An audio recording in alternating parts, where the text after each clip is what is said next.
One of the most common issues we get reported at the office here is if someone's replaced an ink cartridge and the printers are not printing. So you come in, you press print and nothing's coming out. So if you've replaced your ink cartridge, having pulled it down, replace a black cartridge for example.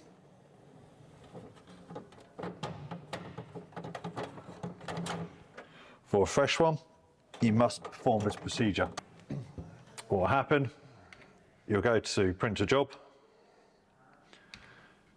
and you press print and nothing will come out.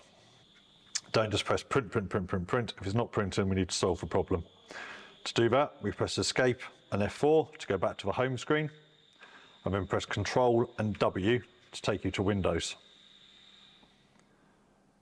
What you'll see on Windows is there's a pop-up behind the actual program saying printer head alignment needs to be carried out, and it's highlighted Start Printing. So just press Return and it will allow the printout to happen. You don't have to do this once, from then on it's all okay.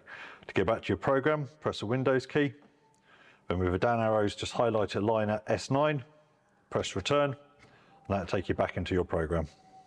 Your printer will now work again.